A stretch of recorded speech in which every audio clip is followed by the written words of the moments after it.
Hi, my name is Kevin McDonald, and I'm declaring my independence. Independence from what? Why, negative thoughts and energy, of course. Chief among them, hate, division, and fear. You see, I know that we're all one, and together we can solve any problem, save our planet and each other. Please, join me as we come together as one and choose a better way to be. So now, let's begin with my independence report.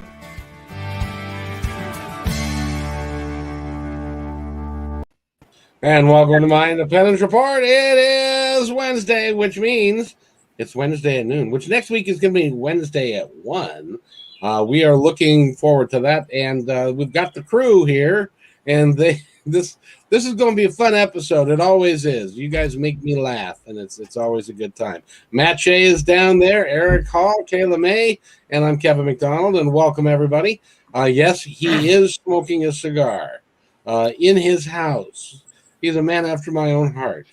So, don't tell my roommate. But that's going to linger for like a week. I've got the windows open. Oh, I see. So there. Matt, how are you today? Good. Good. And it's good. A man of few words. Go ahead. How many trout did you catch this morning, Matt?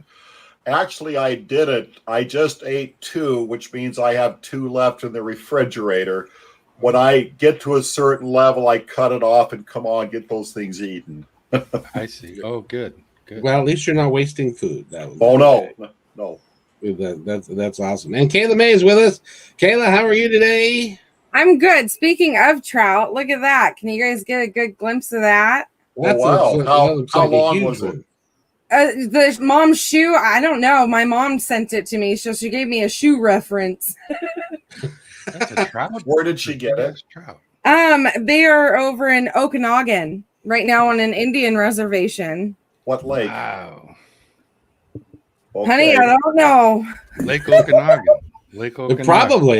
Probably that is a big lake over there. Yeah. Lake Okanagan. So, well, it's great to have everybody here. This is maybe without a doubt my favorite week of the hour of the week, or however long it decides to go. And just so everybody knows, starting next week, we are going to be on, not we as in all of us here every day, but the My Independence Report is going to be on from 1 to 4 or more. Sadly, more probably 5 days a week, basically.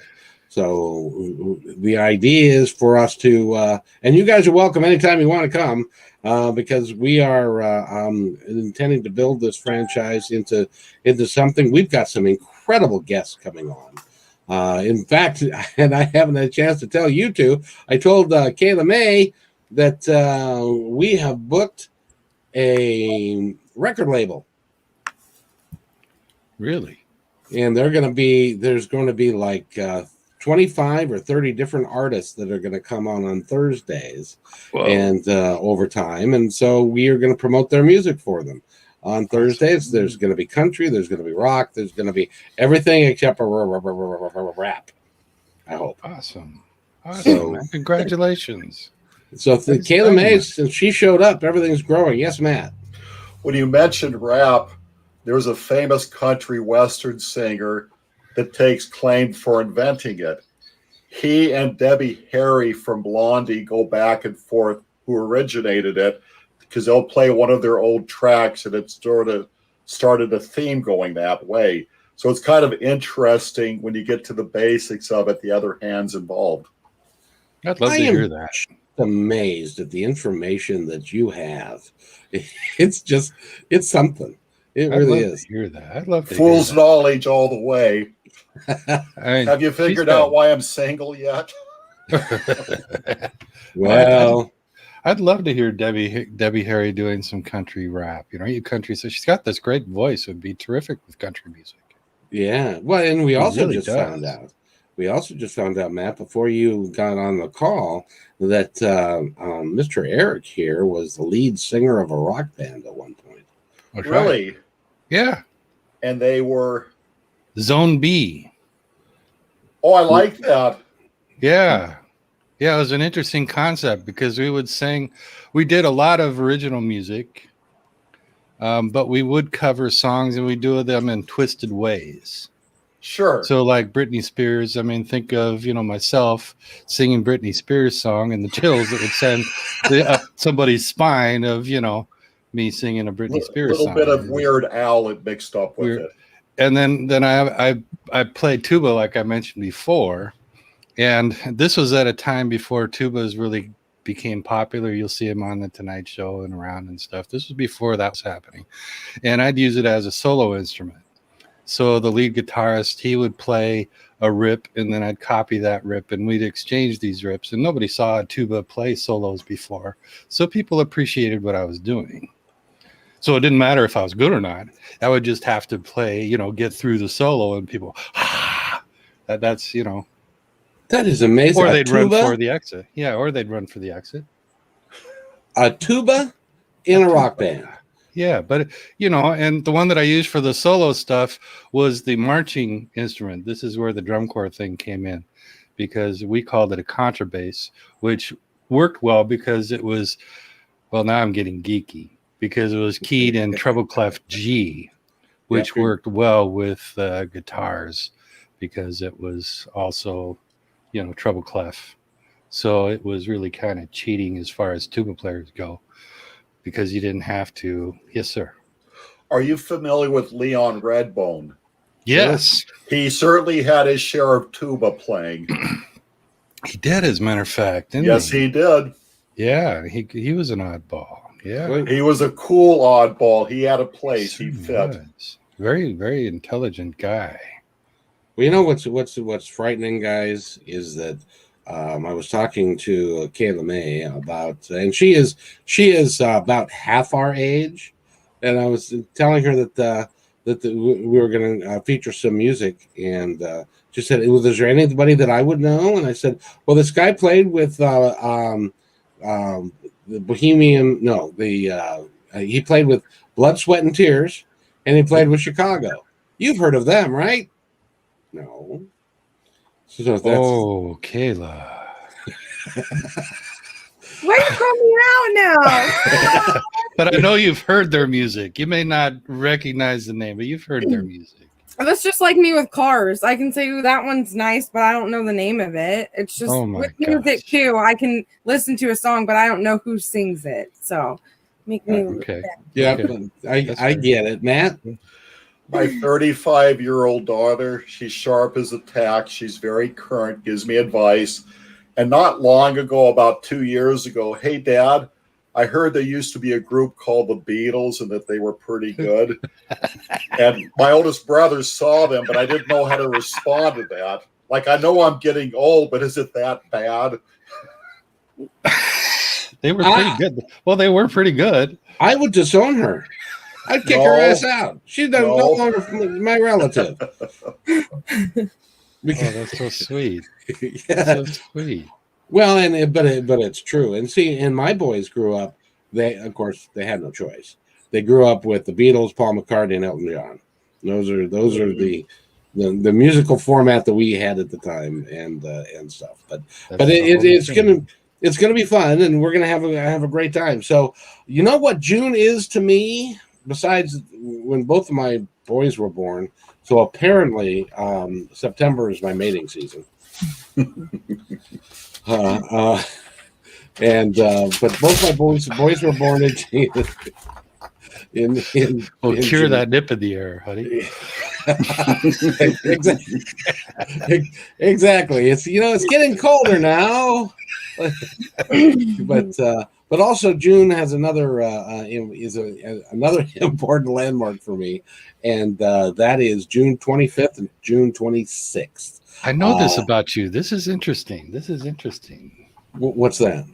Well, you talked about the Little Bighorn and your personal experience and perspective on it, and I think it's fascinating. I don't know why. Now, Natasha will tell you that I was there, which is why it was such a big deal. It's been such a big deal to me my whole life, and that's on my bucket list to actually go to the Little Bighorn. Oh, really? Oh, yes. It's about We should do that. Have you been there? Oh, Matt? Yes. Oh, you see, you're better than I am because I haven't got there yet. It is incredible how they do it. And I've met enough people in my life that said, oh, you got to go there. And they would each tell me their rendition. And the day came where I made it to Little Bighorn, Montana. Yeah, and it really is a fascinating story if you look at it. That was in 1876, so this is 140 years later or more, or somewhere's in there. I didn't do the math, but 140 years later, we get a real sense of the actual history rather than what was being publicized and put in the papers in 1876.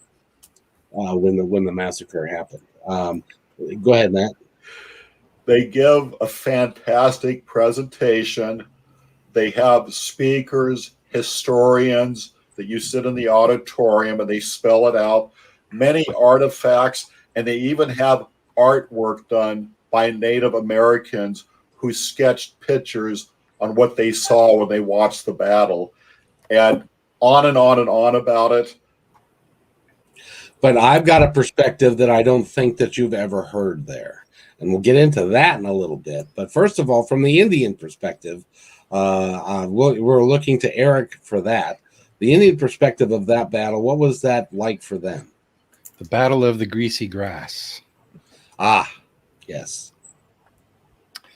And they thought it was going to be one of their last battles. They were hoping it was going to be one of the last battles and they're going to get out of Dodge and go a long ways and hope they'd be done with the white man. And of course, it didn't work out that way. But they did, look forward to the outcome of this, and they were surprised by the outcome. It caught them by surprise. They weren't expecting this.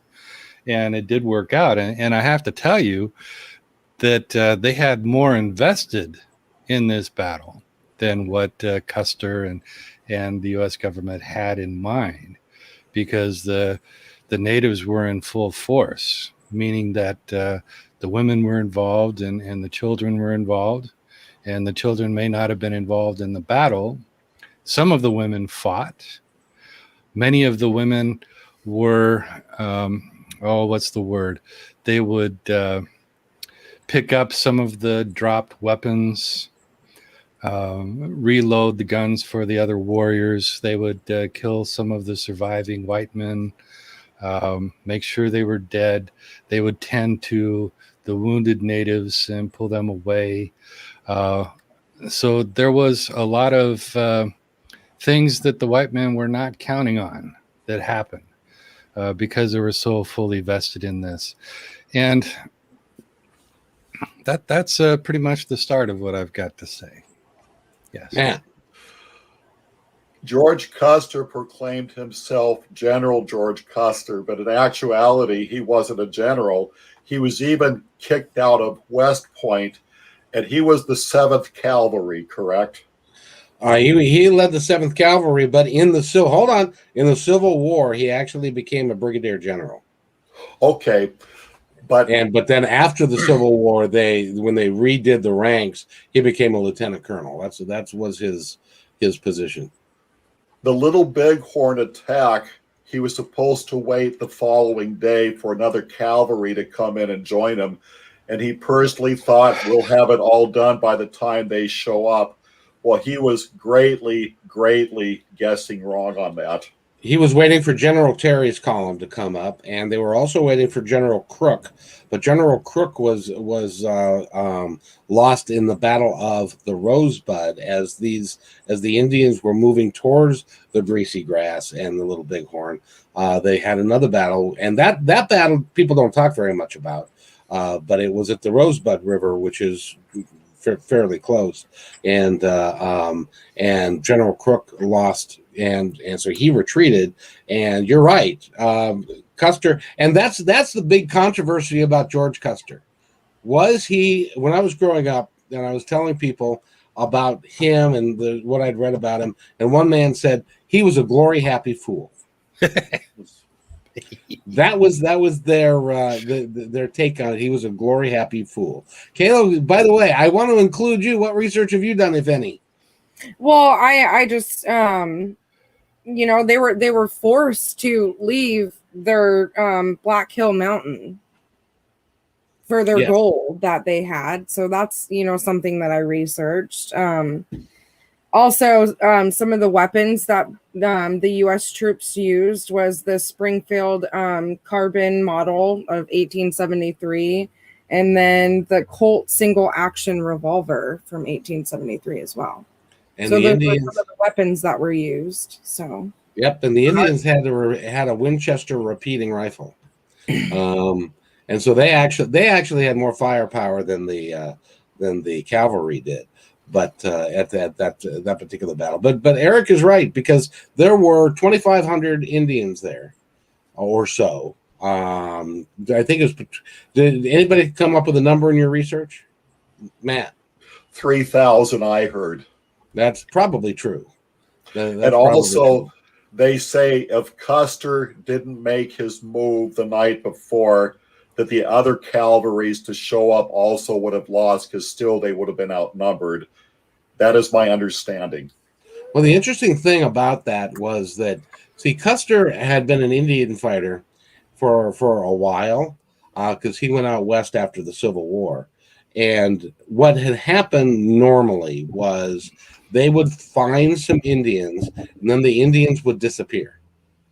The Indians did not stand and fight. They would run, and they would hide, and they would disappear. And so, in some people's opinion, what Custer was doing was he was assuming that behavior was going to continue, and it didn't continue because there were so many of them. And so, Eric, what do you think? Well, Custer was also married to a native woman, and a white woman. He was Gibby, or Elizabeth was the white lady. Was the white lady. I didn't realize he had an Indian wife too. Yeah, he had an Indian wife, and he was a receiver of many native women gifting, if you know what I mean. How rude! Now, what did the Indians call him? Geez. The name, I forget the name. Yellow hair. Yeah, yellow hair. Yellow hair, because he had long flowing hair that came out the back of his hat. But interestingly enough, at the Battle of Little Bighorn, he had cut his hair, so he had short hair. And he did that so he could hide himself in battle. Probably because he stuck out like a sore thumb. And he was a guy that liked to lead from the front. He was. And many of those people that he was leading into battle, he knew.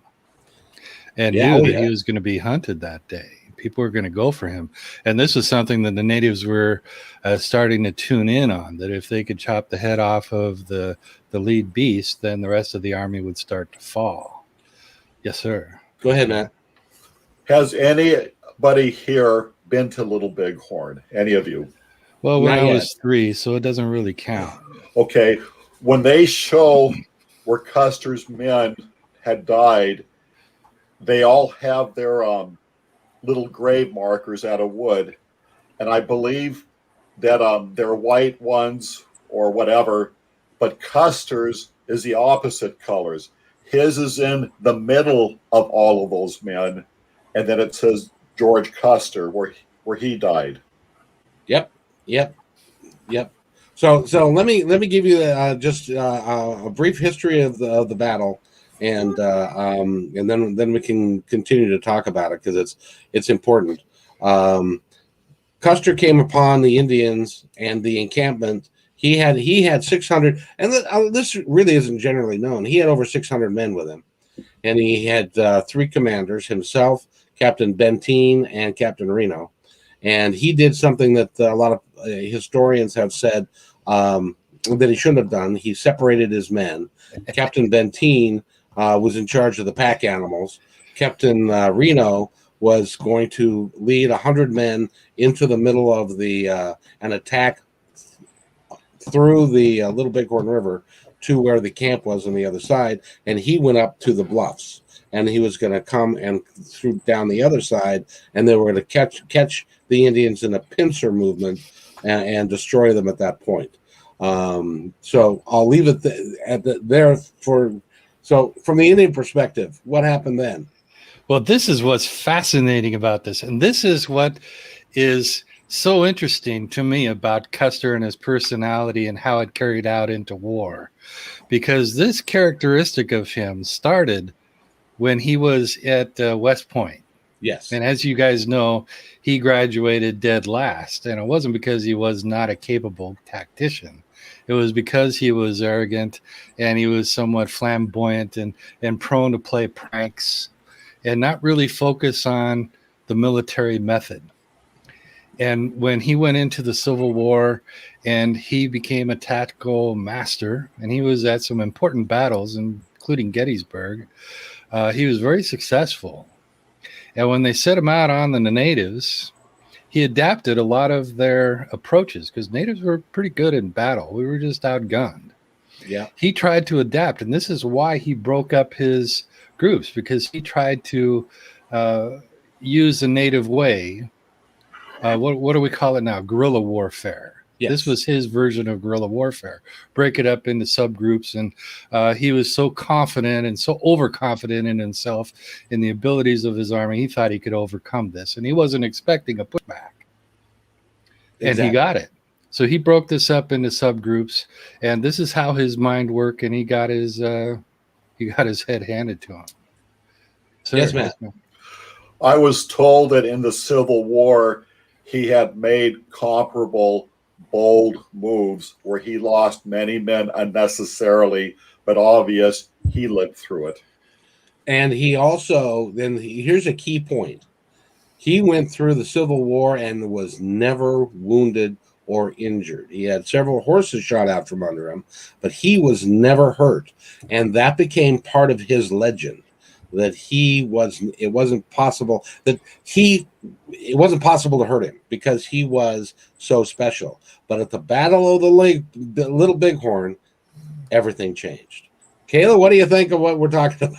It's intriguing to me. It's interesting, I heard that, he was also found dead with a bullet hole to his head and his chest. I know that, so that's something I looked at. Yeah, so I did pay attention. I am listening. I'm learning. So Matt, when you were at the Little Bighorn, because nobody survived, well, I take that back. Comanche the horse survived the Battle of Little Bighorn. Nobody else survived. So go ahead. Somebody, I think it was an Indian scout or somebody on Custer's side, opened up a horse because when they realized they were doomed, they circled their horses, killed all them, and fought to the last man. And that one of the men, I think an Indian scout, actually got inside a horse, and they didn't find him, and he lived to tell about the battle.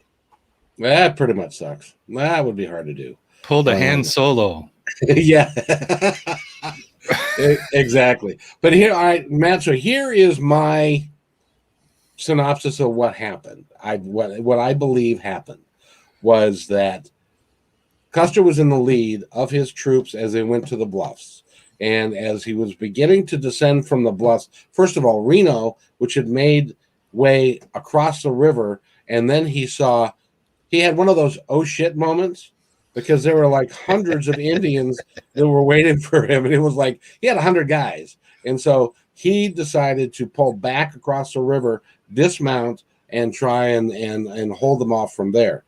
Custer was on the bluff, and he was coming on down. I believe what happened was he was in the lead. I believe he got shot in the chest very early on, and that discombobulated his troops, because they stopped the attack, and then they worked to protect him, and they pulled back, and that's where he ended up on Custer Hill, where he ended up dying with all the guys around him, because he was actually mortally wounded, but he was still alive, until his brother, Tom Custer, Either his brother did it or he did it himself, shot himself in the head.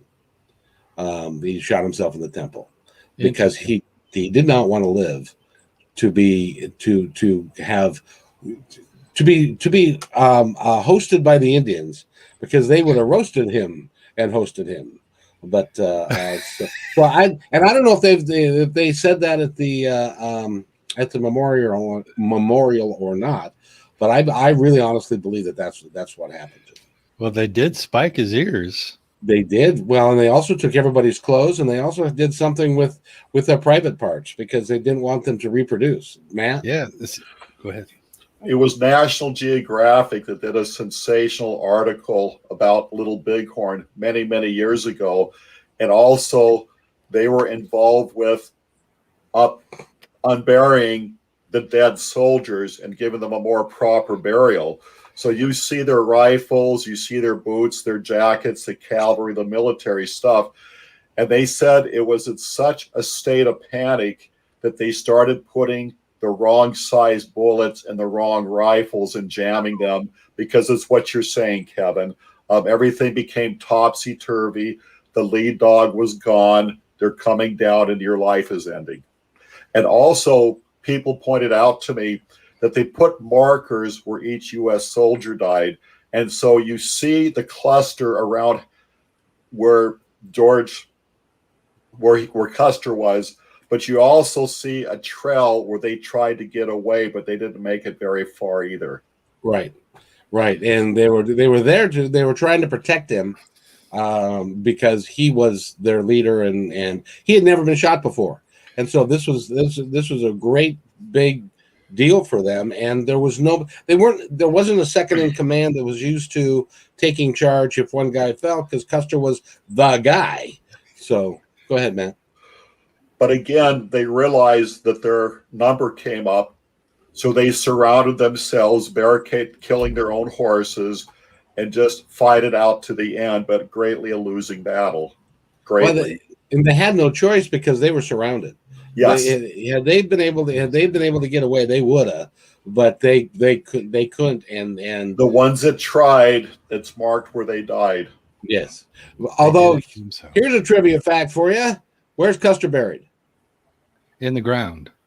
Hold on.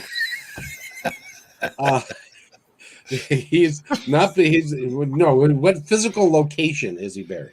Arlington? The first time or second time? Very good. The second time. Thank you. Arlington. Yeah, they buried him, and then they exhumed him, and then they took him to Washington, and that's where he's buried.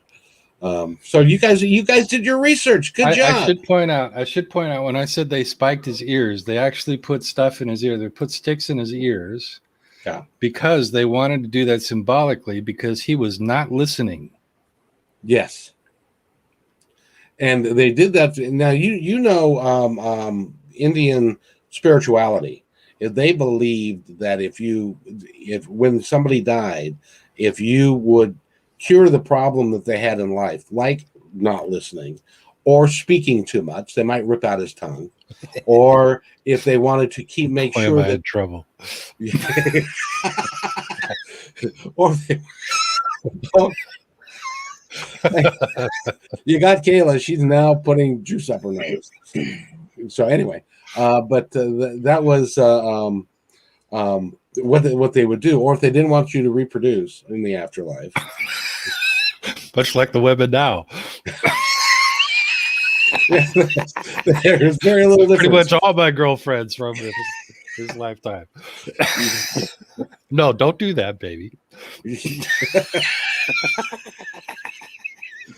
So from the Indian perspective, though, Sitting Bull and Crazy Horse and the other leaders had a wonderful time, and how many people were killed? How many? Matt, did they say how many Indians were killed? Oh, Kayla knows this one. She's got one. I wrote it down. 268 dead from our side. 55 went home injured. 6 died later. It was 4 Crow Indian scouts that were killed, and at least 2 Arcaria Indian scouts that were killed. Yes, and but the Indians did not suffer because Matt's right. When in at Custer's column, they were in such disarray that they were not organized enough, and so the Indians actually did not lose. An Indian once said that who was there that they had probably 60 dead, which was an amazing feat considering. Matt? The artwork and the little sayings inside the museum they have at Little Bighorn. One of the Indian warriors said it was like a stream with the little pebbles being surrounded by the water. That little pebble represented the American soldier. That's how they described it. And something else I want to point out, Little Bighorn was basically the grand finale, the last hurrah, because shortly after that, all due respect, the Indians cooperated where they were now being transferred to, because much in the same way they outnumbered Custer, now they're going to be outnumbered. So they played their cards out and lived to accept the reservations and to make what they could out of it. And some of them actually made it to Canada. Yes. Which is where Sitting Bull made it to. He was their spiritual leader. It was the battle that got the full attention of the U.S. Army. Yes. Yes. Full focus. And it was the last straw, because Kayla's right. The U.S. government signed a treaty with the Sioux, the Oglala Sioux, that they could have the Black Hills as their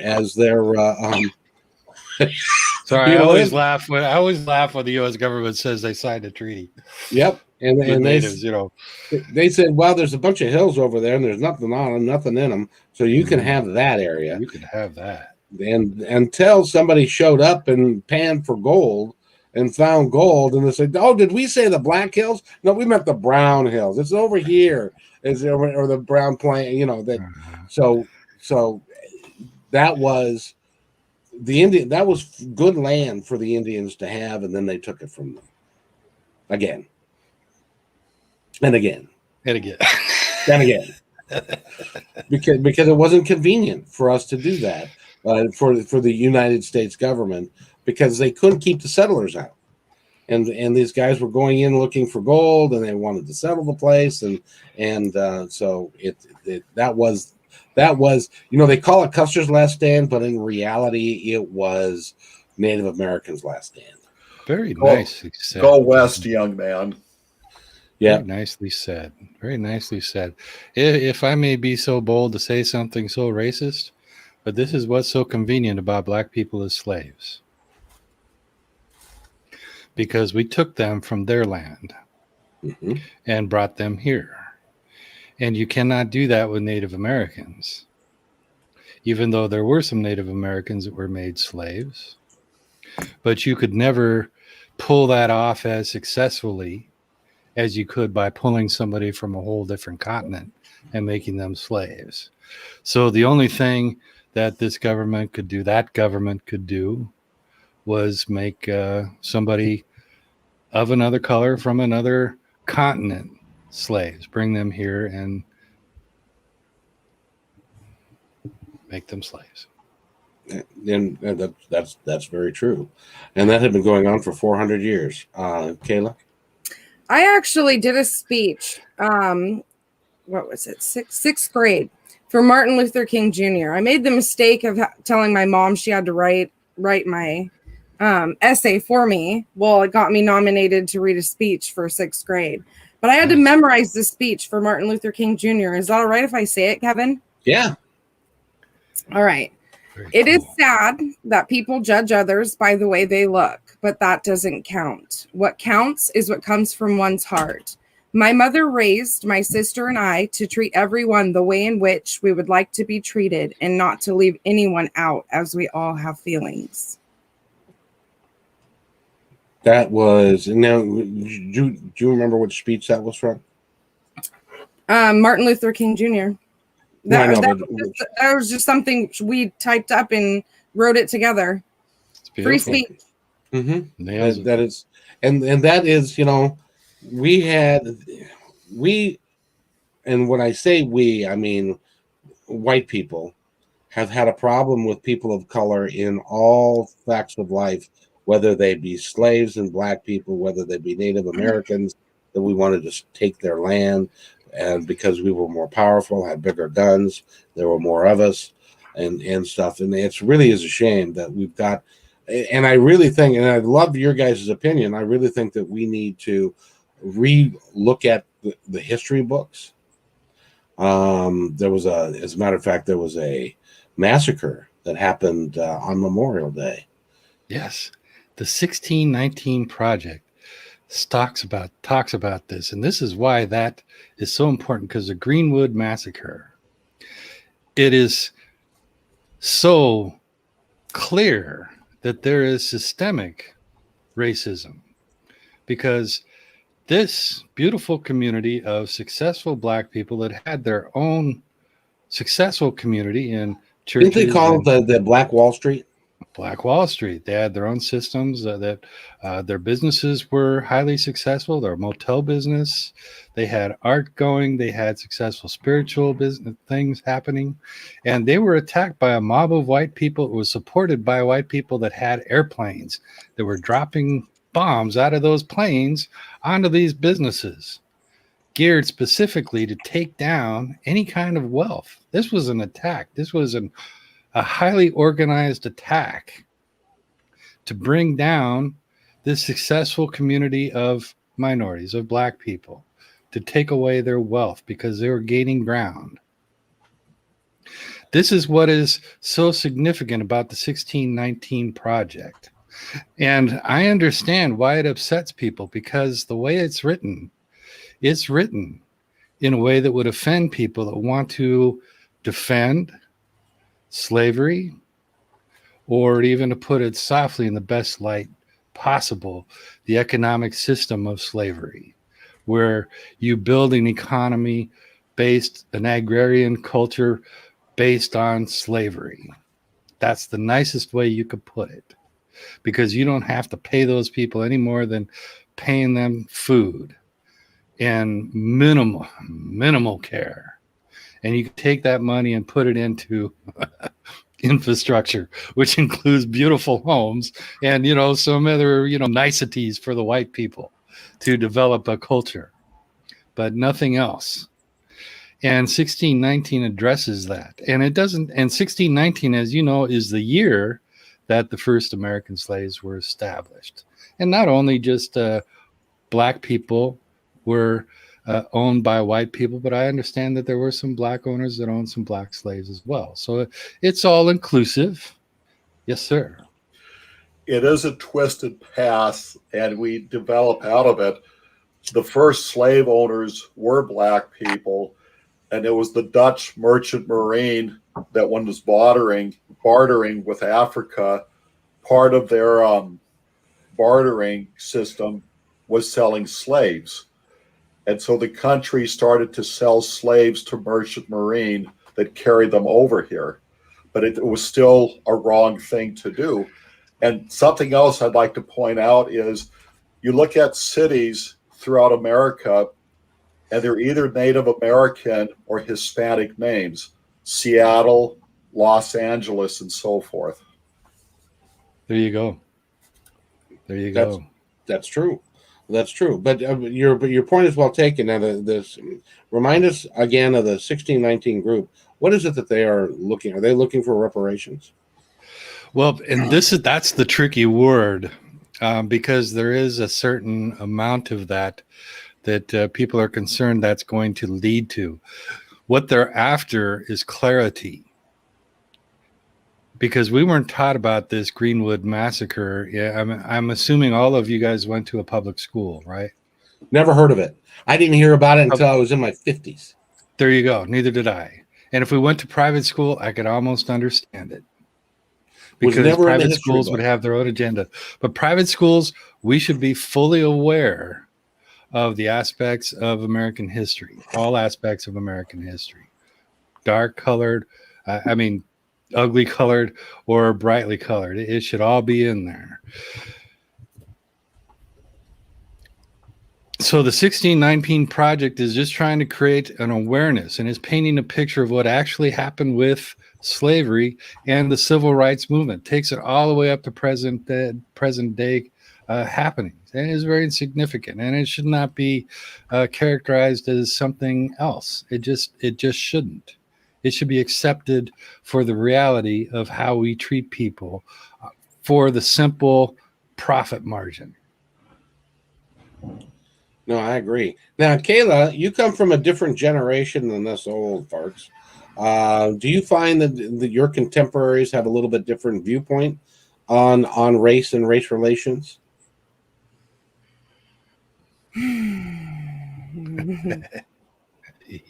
I don't even know if I really even want to get into it, truthfully. I wish more people would be more open and understanding to what happened. I think in 8th grade for me, a big life changer movie that I was had to watch in school was Roots, and seeing that changed my outline of everything and how I look at things today.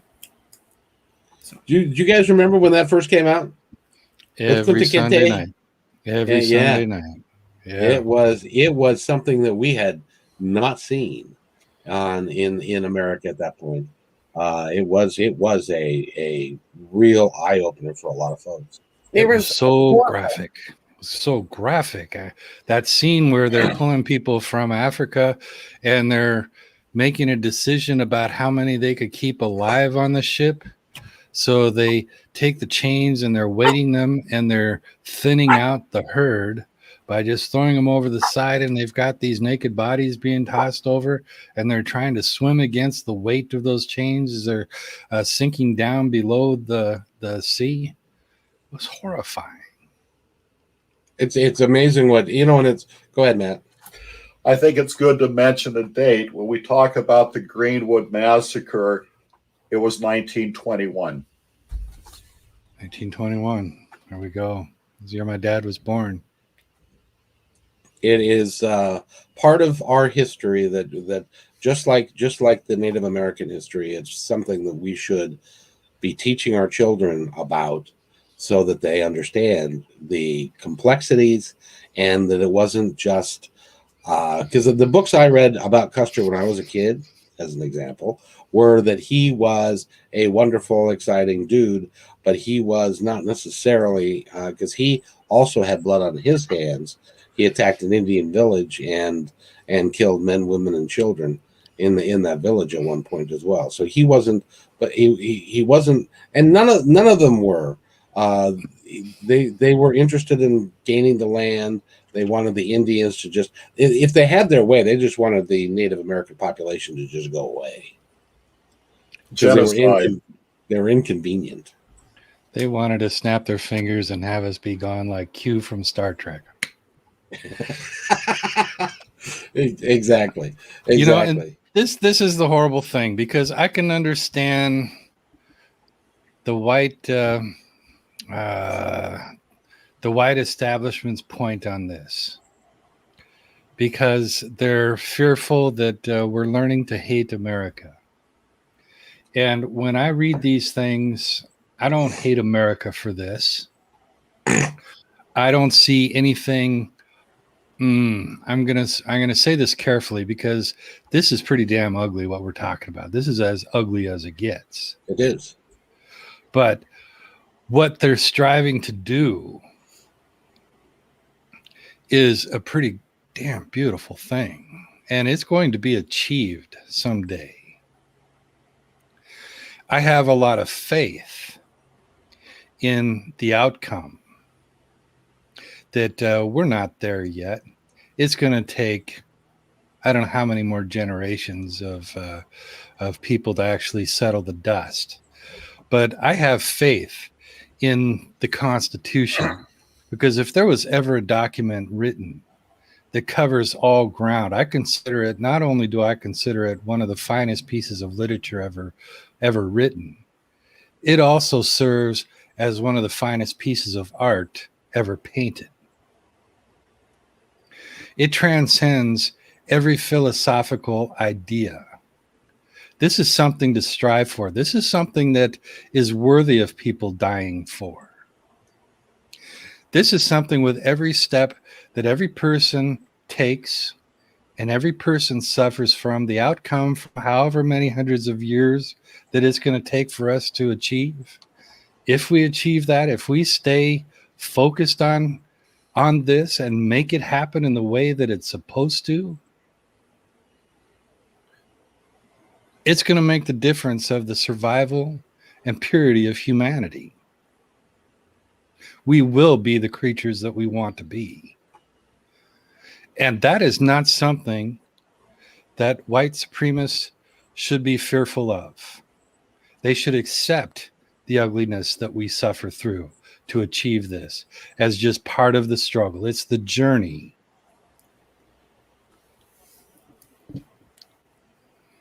Well said, young man. Well said.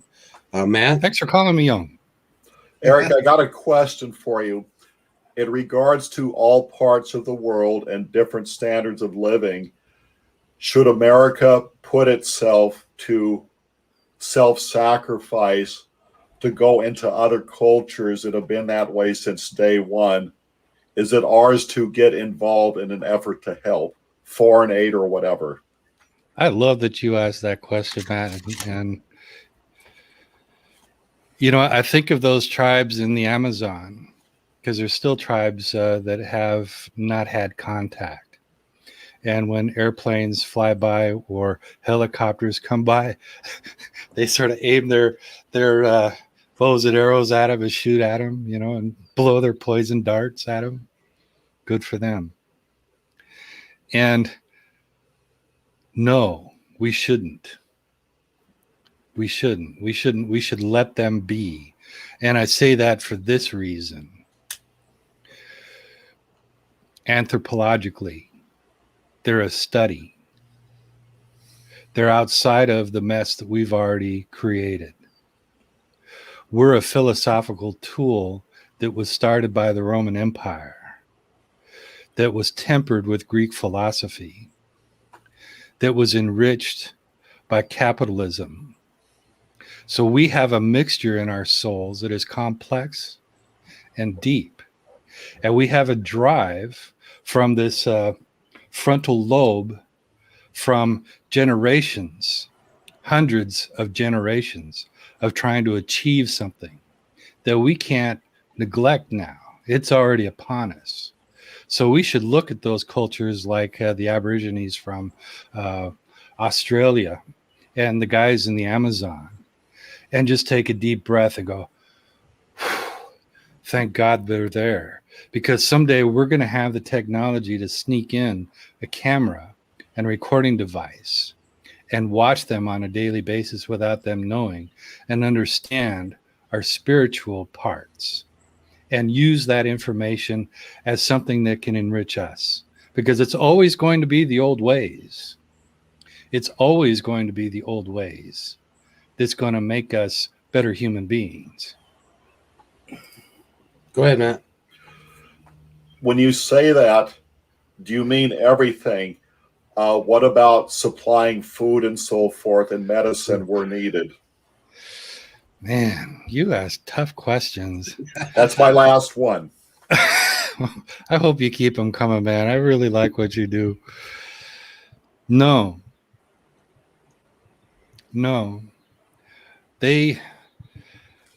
I understand that, like, for instance, these Amazon tribes, they've already lost, some of them have lost 80% of their tribes. So like 20% now are existing from their original numbers. And the 80% have either broken off to go off into deeper parts or other parts of the Amazon to keep away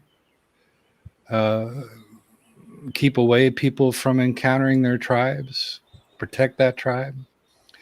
And these tribes are going to have to suffer on their own. And here's my answer to why we should not.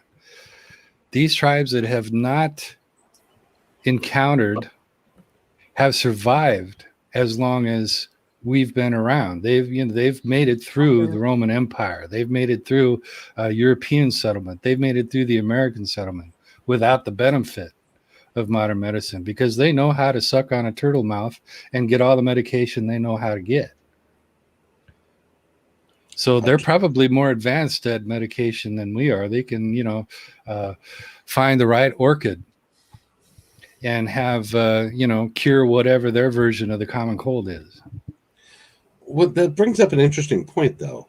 What about Africa, in parts of it that a dictator's taken over and they've decided that they're going to wipe out a competing tribe, which is actually what's happening there now? Should we, as people, make the decision that we're not going to allow that? Kayla, what do you think? If they want the help, then allow the help to be helped. But if they don't, then let them thrive the way they've been doing for years. Don't ruin something that they've been doing. It's a pattern. It's a cycle that they keep repeating. Maybe we should follow their examples. Just saying. Very nice. Very nice. I would throw out there also that as long as we, as a people, allow 16 million children in this country to go hungry, we have got a job to do here to take care of our people, to make sure that everybody's educated, everybody has a shot in life, so that we can all live the American dream. Do you guys, anybody disagree with that?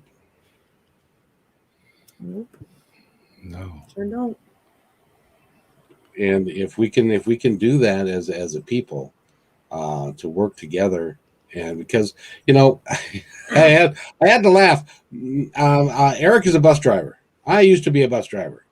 We see, and every day on your bus, not so much in the land of COVID, but before COVID is struck, we would see, and this is, and I'd like your guys' opinion on this one. We would see an African American lady with 3 or 4 kids, or 2 ladies with 6 or 7 kids and stuff. And you don't see, white people with that many children. And that's why some of the white people are frightened, because we're becoming a more mixed society. We're becoming a blended society more so. And some of the folks are scared because change is hard sometimes. Does anybody disagree with that? I remember civics study back in junior high school with Mrs. Lee. Great teacher, Mrs. Lee. She was a beautiful Chinese woman. Who was tall. She was almost 6 feet tall. Wow. Yeah, she was stunning too. And she talked about population growth back in, that would have been the early 70s. And she was saying Latinos would outpopulate white people by, I forget what year, but it was pretty much now. And America would fundamentally change. And we discussed this. And quite honestly, I was a little bit sad about the whole thing for, I don't know, whatever reason. I was a little bit sad. I thought America was going away. But I didn't know anything about Mexico. And I was listening to her talk, and I was envisioning America as a whole different place. And, as a kid, you don't realize that a culture as strong as a country that we have is going to survive population changes in color. We've done wonderfully with the influx of soul music. Where would we be without James Brown, without Tower of Power? Look at Tower of Power. That is forgive me, this is a white man's version of soul music. Forgive me.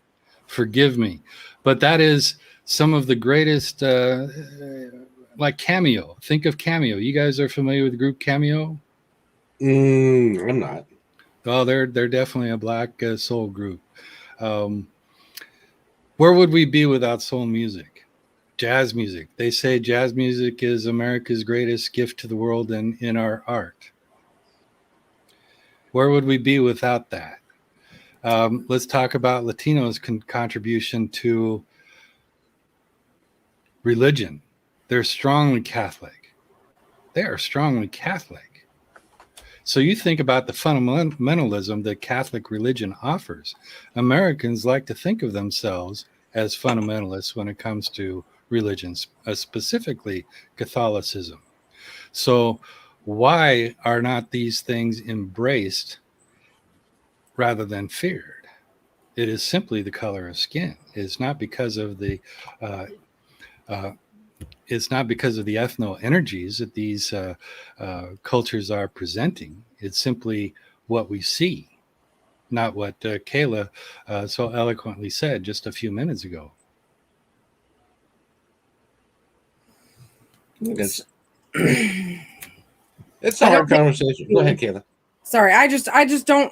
Truthfully, my opinion, I really don't think we should be judged just because our skin color. It just means they have more melanin than we do. If you take anatomy, if you learn about chemistry, if you learn the back history of our bodies, you know, we are all made of the same darn thing. Our hearts are tickers. You know, we all have the same thing. We all bleed the same color. You know, the only thing that's different is people's pigments are darker than others. We are all one. And if people can see that we are all one, everything can change. We should utilize and take things in. That's right.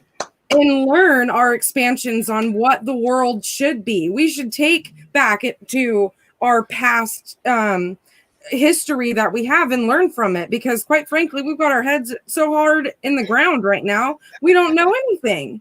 You know, so and we're all one. We are all the same color, no matter if it is darker nor lighter or albino or anything. We are all one. I could care what less. I look at anybody and everybody. They are family to me, no matter what their color is. Boy, we wound her up, didn't we?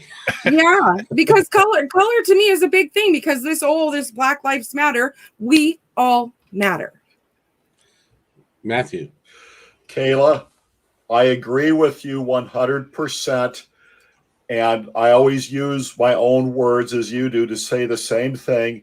And if I'm going to lose, I'm going to lose by crediting that we all come from the same source and everybody's a good kind of difference. We're all one big family and nothing else. Yep. You did very good there, kid. I love it. Thank you. I will say one of the most fun bands I played in was a polka band. Those white Germans know how to party. They love their beer. They love their beer. They passed that around, and that was the greatest time that I ever had at a band, besides drum corps. Well, and you've been a musician your whole life, and so you're familiar with the past of of people like James Brown and people like Little Richard, which really were the foundation of modern rock and roll, or the rock and roll era. And I played in orchestras. I played in Cascade Symphony, which is the Everett Symphony now, I think. And most of that is German music, Austrian music. I mean, Bach, and these things are significant. These things are significant. And you talk to any rap artist, you talk to any rock and roll, you talk to the Beatles, they're fully aware and they listen to these people. They take it very seriously, and there's a reason why. I don't know if you guys spend a lot of time listening to classical music, but if you do, you would understand how gorgeous it is and how fundamentally it feeds the soul. And the interesting thing about that is that it feeds all of our souls. Yes, it doesn't matter what our color is, or the universal language. Yes, it is the universal language of love. That's right. That's right. Even tuba players fit in. Thank you. Thank you. Not all the time. As long as it doesn't end at this time at band camp. Let's not end it with this. This one time at band camp. Some of those stories are so real. I just can't imagine you, Matt, saying, "I'm gonna play the tuba." They got to make one big enough for me first. Yeah. So, Eric, what was it that you decided that you wanted to play the tuba of all things? Well, I had braces put on when I was in 8th grade, and I was playing baritone then, which is a different kind of, it's like a trombone, but with vowels. It's the same voice as a trombone, but vowels. And the mouthpiece is smaller. So I needed a bigger mouthpiece. And so I switched to tuba, and it just seemed to sort of make sense to me for some damn reason. And that's what I ended up playing, and then I went to, I started taking private lessons, and, I had a blast doing it and took it seriously. And I went to school for a little bit. I went to Cornish for a short time playing performance jazz tuba, and realized I was too young to be paying that much for college for, somebody as immature as I am. So I quit that real quick. Well, thank God for some miracles, because trivia quiz for you. What was the first instrument that Paul McCartney was given? A tuba? A trumpet. Oh, a trumpet. How cool is that? He traded it in for a guitar, because Really? with a trumpet he couldn't sing. Oh. So yeah. Was he the guy that played on Uncle Albert? Yeah, did he play on Uncle Albert? No, that was his song though. We're so sorry, Yeah. Uncle Albert and Right. Owsley Hall. That was in that. What album was that from? At the Speed of Sound, I'm guessing. Ran. Wow. Okay. Wow. Yeah. Amazing. As a matter of fact, a real trivia quiz for you. Pick a Beatles song. Anybody, pick a Beatles song. Long and Winding Road. The Long and Ooh, Winding Road was on Let It Be, second side, third song. Yes. Jesus. Golly. At one time, that was the most recorded instrumental. That everybody was doing instrumental sympathies on that one. Yeah. No kidding. It was. She's typing it up, looking for Beatles song. She's gonna spell it wrong.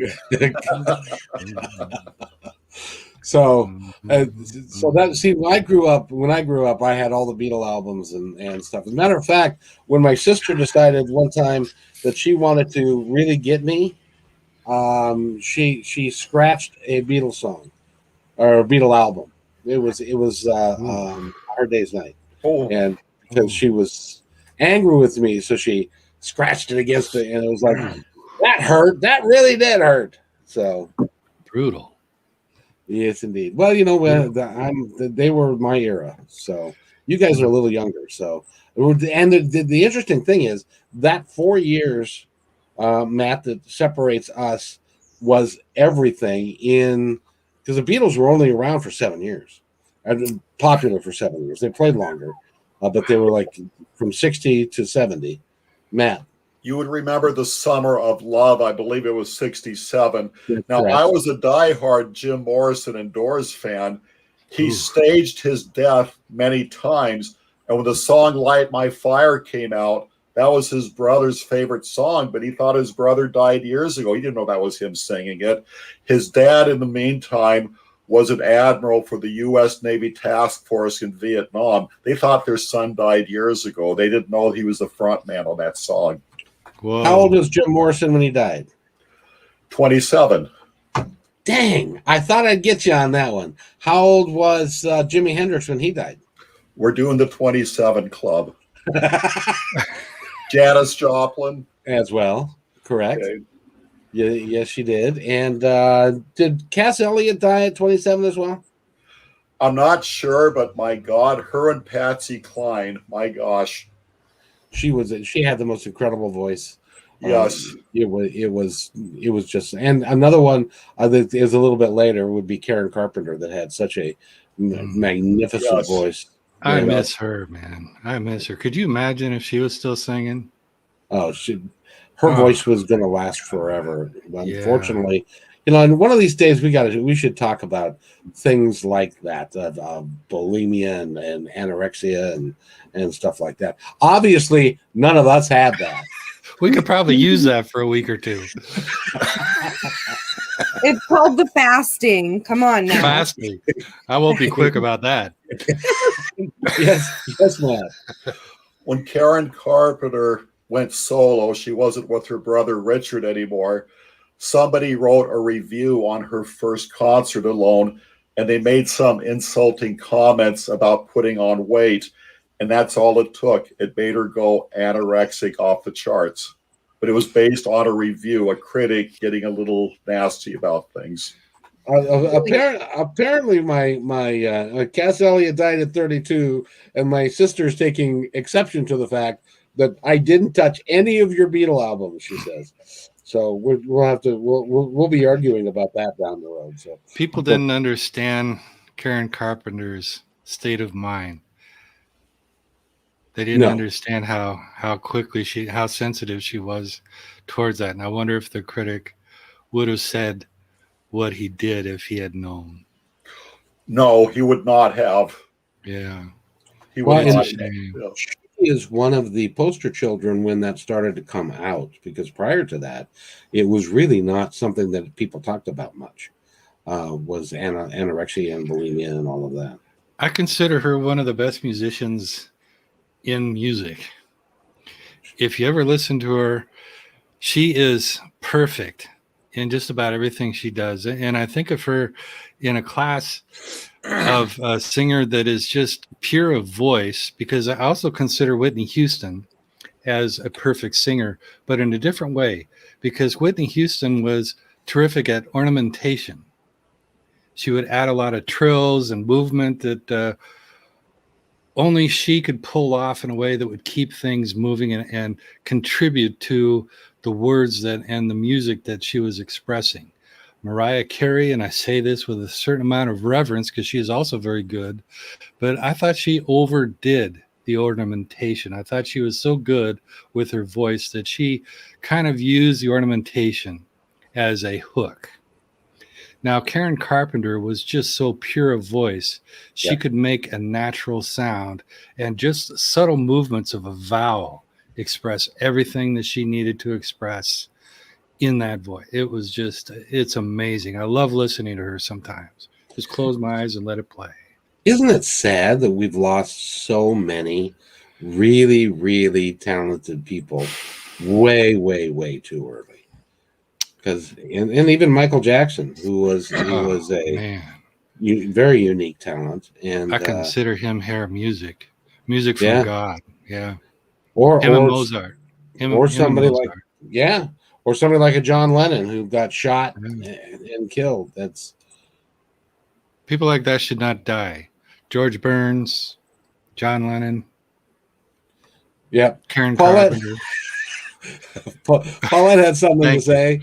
Paulette, you kids really ran the gamut today. I've enjoyed this one much, and thank you, Paul. And I've enjoyed it too. And given that, I could sit here and talk to you guys for hours, but I have got a gentleman coming up. His name is David Essex, and at 2:00, I'm going to do a live interview with him, and he is a counselor and a life coach. And he's got a #1 bestseller out, and he's really, really cool. So I get to do that. And Kayla, you're welcome to be on that if you choose. And because he's going to be a fabulous interview. So I'm going to have to wrap this up, guys, because I've got to prepare for that. But this is I really, really enjoy. If I could pay the three of you to be here, except for Matt, because he's a rich author. Well, don't hesitate. You make too much money driving a bus, my friend. I can't afford you. I've got jury duty next week, by the way. Maybe they might choose me. They may look at me and say, "Bye." What day does your jury duty start? The 7th, and then if they keep me around, whoever, who knows? Only if you get a trial, and most people don't. I'm going to wear my Star Trek uniform. Okay, Matt, we've had a wide-ranging discussion. Give us your final thoughts. I absolutely love having Kayla in the mix. I love your courage, your hindsight, what you've got to say to you, fully understand you. And Eric, from day one, incredible. You share cake. I like that. Don't let that get out, man. Don't let that get out. Kevin, marvelous job. Thank you for having me. Thank you. Oh, always, Matt. You add a levity. You have some great information. We love having you here. And by the way, Kayla's married, so knock it off. All right. Oh, now you tell me.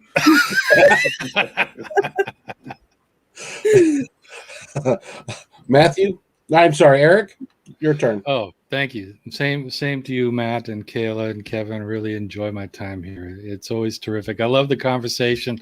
I love the topics. I love that we can start out with Little Bighorn, the Greasy Grass War, and talk about the 1619 Project and Karen Carpenter. I love that it just flows to everything that's important in life. It does, and it's heartwarming. It really is. Kayla? Thank you guys. I love you all. Thanks for having me here again. I'll continue to be here with you guys. I don't want to go anywhere. Good. I don't want to go nowhere. So thank you. Well, you are most welcome, and you add a lot to it. So, and it's wonderful for you to be here, and we truly enjoy it. So, remember, coming up at 2:00 is David Essex, and we're going to have a nice interview with him, and it's going to be a lot of fun. And I hope you'll stay with us for that. On behalf of Matt Shea, by the way, hold on, Matt, I forgot to. You need to go to mattsheabooks.net. And you can pick up there is the little one, mattsheabooks.net, and he's got some audio books, and he's got 9 regular books or 8 or so, some silly number. My God. And my independence report, it's on there. That's right, doggone it. And so is Elmo, the book that I voiced for you, and that was a lot of fun for me to do. So go there, go to My Independence Report. Eric, where do we want to go to get you? You need to come up with a website, this young man, and put all your writing in it. I do have a WordPress site, transittransients.com. And that's where I keep most of my writings. transittransients.com. Very good, because you're going to have to you're going to start a blog as soon as they can figure out how to get my website up. You're going to contribute to the blog. As Matt, you're also welcome to, and Kayla, always you're welcome to. Then Kayla, any last thoughts?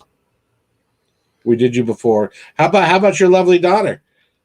Ray, do you want to say something? You want to say hi? No. She said meow. Meow. Ray, you want to say hi? Now, she's the same age. When's her birthday? Hey, Ryan. February 5th. Oh, so she's just a little bit older than my 3-year-old granddaughter. And they both scream the same way.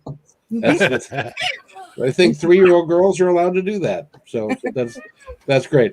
Again, I'd like to thank everybody, and just remember, number one, be kind to one another, because, like I say at the end, each other's all we got. But also, don't have any regrets. Live your life completely, fully, and at the end of it all, be able to say, I did every damn thing that I wanted to do, and I'm out of here. So with that, thank you, everybody, and you guys have a great day, and we'll talk to you soon. Bye-bye.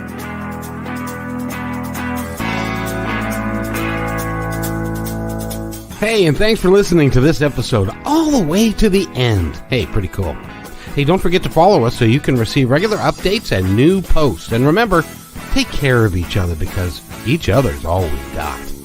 See you next time on My Independence Report.